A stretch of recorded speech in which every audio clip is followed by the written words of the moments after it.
Court में विचाराधीन जमीन का पेड़ काटा जा रहा, लेखपाल की रिपोर्ट पर नीलामी, पीड़ित बोला अस्तित्व खत्म हो जाएगा। विवादित जमीन पर लगा आम का पेड़ काटने की तैयारी, कोर्ट में चल रहा मुकदमा, फिर भी नीलामी, पीड़ित ने डीएम से लगाई गुहार। जेसीबी से उखाड़ देंगे, दुकान तोड़ देंगे की धमकी। खबर उत्तर प्रदेश गोड्डा जिले से है, जहां थाना नगर कोतवाली क्षेत्र के ग्राम परेड सरकार नवलगंज में विवादित जमीन पर लगे काफी पुराने आम के पेड़ को काटे जाने को लेकर विवाद गहरा गया है। पीड़ित ननकन देवी ने डीएम को प्रार्थना पत्र देकर पेड़ को बचाने की गुहार लगाई है। नीलामी की जानकारी नहीं दी गई। पीड़ित ननकन देवी का आरोप है कि उनके घर के सामने घाटा संख्या 406 आबादी में स्थित आम का पेड़ लगा है, जो राजस्व अभिलेख में दर्ज है। आरोप है कि विपक्षियों ने लकड़ी ठेकेदार और ग्राम प्रधान से मिलीभगत कर लेखपाल की रिपोर्ट के आधार पर सूखा आम का पेड़ नीलाम करवा दिया, जिसकी जानकारी उन्हें नहीं दी गई। बाद में जानकारी होने पर उन्होंने डीएम, एसडीएम और वन विभाग को प्रार्थना पत्र दिया था। पीड़ित का कहना है कि अगर नीलामी हुई तो भी पेड़ को जड़ से ना काटा जाए, अन्यथा इसका अस्तित्व खत्म हो जाएगा। न्यायालय में चल रहा है विवाद। पीड़ित के अनुसार घाटा संख्या 224 भूमि के रास्ते को लेकर दीवानी न्यायालय में मुकदमा चल रहा है। कमीशन की रिपोर्ट में भी इस पेड़ का जिक्र है और न्यायालय ने स्थगन आदेश दे रखा है। उनका कहना है कि जब तक मुकदमा चल रहा है तब तक पेड़ नहीं काटा जाना चाहिए। धमकी देने का आरोप। पीड़ित के पुत्र सुभाष कुमार यादव ने आरोप लगाया कि ठेकेदार द्वारा धमकी दी जा रही है। अगर पेड़ काटने का विरोध किया तो जेसीबी से पेड़ उखाड़ दिया जाएगा और जो आपकी दुकान है उसे तोड़ दिया जाएगा।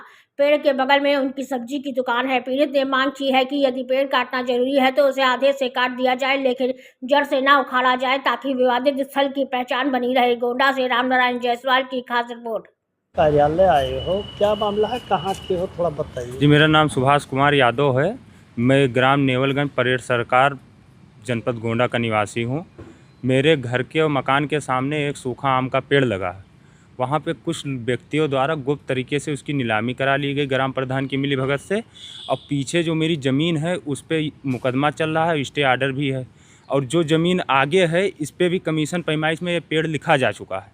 अब इन व्यक्तियों द्वारा इस कमीशन पैमाइश को न्यायालय का उल्लंघन करने के लिए इस पेड़ को कटवाया जा रहा है। नीलामी में इस पेड़ को जिसने ख़रीदा है उनके द्वारा मुझे धमकी दिया जा रहा है कि अगर इस पेड़ को तुम रोकते हो तो ये तुम्हारी दुकान जो है, सब्जी की दुकान भी चलती है उसी के सहारे मेरी, इस सब्जी की दुकान को भी तोड़ेंगे और तुम्हारी दुकान को भी जेसीबी बुला के उजड़वा देंगे। ये पेड़ कैसी ये आबादी की ज़मीन पे लगा है, जो उस पर पिछले 20 साल से हम कब्जेदार हैं, 2006 से। और इसकी देख रेख भी हम ही करते आए हैं। तो सूखा है आम, सूखा है सर, लेकिन इसकी कब्जेदारी मेरे अंदर है। मैं नीलामी हो रही थी इसकी, ना किसी ने जांच किया कहीं, ना कुछ। कल मेरी माता जी डीएम महोदय के यहाँ इसके संबंध में प्रार्थना पत्र दी थी, जिन्होंने डीएफओ को आदेश दिया है।